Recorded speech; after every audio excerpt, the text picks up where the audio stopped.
Thank you so much for joining StopDevaluation's My Story. And it is my honor and privilege to introduce you to this amazing young man that I've gotten to know over the last few years, Justin Tucker. Thank you so much for joining us, Justin. Thanks, Melody. It's great to be on the show. I'm really thrilled to hear your story because I know that your story will probably relate to so many people.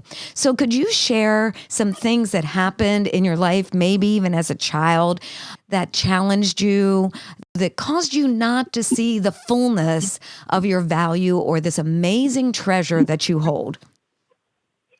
Well, yeah, it seems like there were a number of things really from my childhood growing up that would have caused me to believe those lies about myself and feel devalued, not good enough, etc. The first thing really off the bat is just growing up without a father figure in my life. I was raised by my grandmother and mother, and so it was a real struggle growing up trying to find my place in life and with other people, as I was kind of awkward, so I didn't relate well to anyone. So it was hard to make friends, it seemed like. Aww. There was that, and just being exposed to all kinds of people in the neighborhood and not the best scenarios with gangs and drug dealers and just other kids that were probably going through very similar things to me and express their frustrations through anger, violence, and drug use. Wow. Like I'm amazing. I knew a little bit, but I didn't realize you were in such a violent environment. Yeah, definitely. I can remember being bullied off and on from a young age up until middle school and infrequently in high school. Did you live with a lot of fear? I did at one point in my life where, especially in middle school, was where it really started getting bad. I would be on the school bus every day, and I was just different, and I didn't fit in with anyone really. So I just was the object of angst and violence and bullying. I remember I would be wondering what would happen every day that I would get on there, because it would always be something different, some sort of different scenario every day. And it was almost like, like wanton violence. It was like not really just premeditated or anything like that, but it felt like every bit of it was planned and calculated, like going through it, because there would be things from rubber bands flying by me and hitting me in the head to portable CD player batteries that were, obviously of no use anymore, hitting me in the head, and just people trying to incite me to anger and violence and to fight back or do anything like that. And even if I would refuse to fight back, sometimes I would still get hit in the face or, just anything like that. That's a lot for a child to go through. So how did that affect you emotionally in the sense of your value and your worth? Really, it was very hard for me to see value in myself.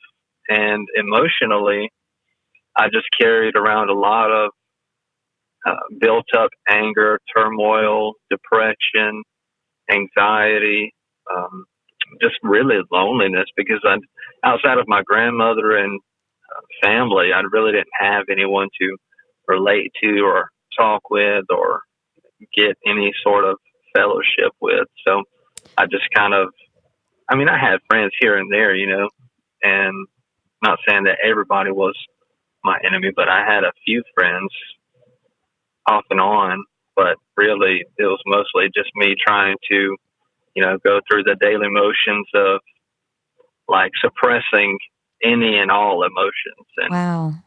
Just through that. And so you can imagine just any form of love that would be shown to me through grandmother or mother or anything, would just be almost resented in a way, because I would be questioning my value and other people's motives just because of the things that had happened to me. Wow. So it was very difficult for you to even receive love from those who did love you. Yes, definitely. Oh my goodness. And even you talked about you didn't use this word, but isolation. It was like you were in a survival mode, isolating yourself just to protect yourself. Yeah, exactly. So, was there anyone in your life as you began to grow up that began to see value or worth in you, that began to shift the way you saw yourself, shift you out of thinking out of a survival mode into, I can accomplish, I can become something? Was there anything that began to take place in your life? Yeah, just off and on through my grandmother, really trying to encourage me to um, just keep pressing forward and to just believe in, just believe in myself. And she was a praying woman, so she was praying for me all the time, and she just encouraged me with that. And at the time, just going through all that stuff, I was like, whatever, that doesn't work, and so I was just completely rebellious to everything, any sort of emotion or love or care directed towards me. So, she was always there as a positive reinforcement in my life. Is there an aspect of your life where you didn't know how to receive it, so you rejected it, but internally you wanted to hear it? I had always, yes, I'd always wanted to, I had wondered what it would feel like to have that kind of relationship. Mm. And so I just didn't know what it looked like. Aw. You didn't have an experiential reality of an exchange of love or life beyond your grandmother.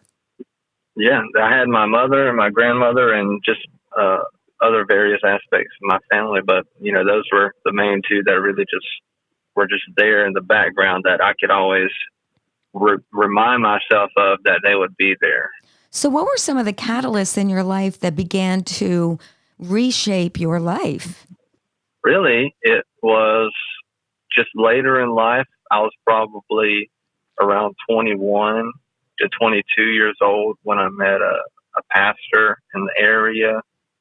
And, he just began to get to know me and make himself available to me and help me just through life's situations by helping me work and get a job, and also was there to support me as a mentor figure. And that was huge to me. It's like I always wonder what motivates people to put themselves out there like that, and just such a selfless mentor figure to do that really just opened my eyes to a lot of things. Wow, that is huge, because that's really what this StopDevaluation movement is about. It is about motivating people to be that value generator, motivating people to be able to see worth in others, to speak into their lives and make investments and see them as a treasure that can be unearthed and that they too can impact their world for good. That is beautiful, Justin. And so you just began because it was consistent, because he began to build trust. What were some of the character traits or the attributes of this mentor that began to shape the way you viewed yourself? Well, really, it was just the aspects of a dad, really, that Oh, I would always consider, what it would be like to have a dad growing up, and just things along those lines. So just when this person just started reaching out to me in this way, it really just opened my eyes to, wow, this is what having a dad would be like, because oh, they're like, yeah, definitely so selfless, and just reaching out for my good with really nothing in return. They didn't ask for anything really in return. oh my! I have goosebumps right now. That is just so beautiful. So now, Justin, I know the man that you are now. And so tell me how in your life you generate value into others, how you pay it forward, as it were. Honestly, it's really in a constant. I'm in a constant state of self evaluation and Mm, like positive comparison. Not comparing myself to other people and finding fault, but comparing myself to successful individuals such as this mentor, pastor, father figure, and just finding all of the good traits and attributes in them, and then finding ways to unlock those in myself. Mm. And in that, I'm becoming, over the years, I've become more selfless and giving to other people who are in adverse or any kind of situation.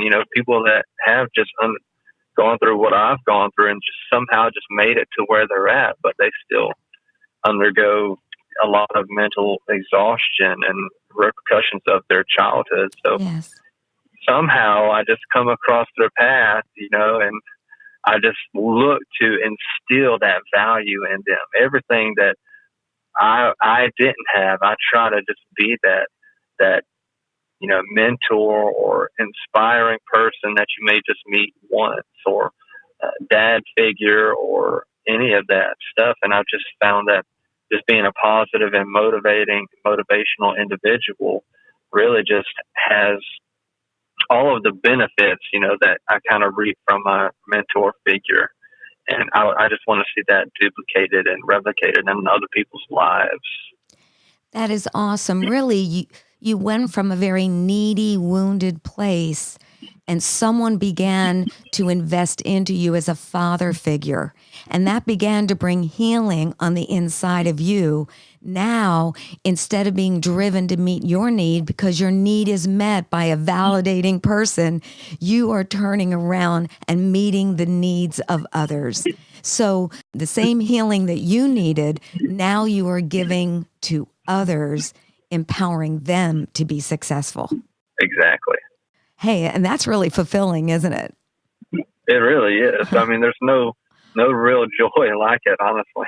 Yeah, it can be very addicting, speaking life and courage and hope into people. Yes, definitely. Oh, Justin, thank you so much for making this investment today. Thank you for being one that was willing to let go of the old to embrace the new, that's willing to assess themselves to become better, to impact their world for good. You are a good man, Justin, and I'm so honored to know you. Thanks so much, Melody. It's great chatting with you. Oh, you too. Thanks for joining us on My Story.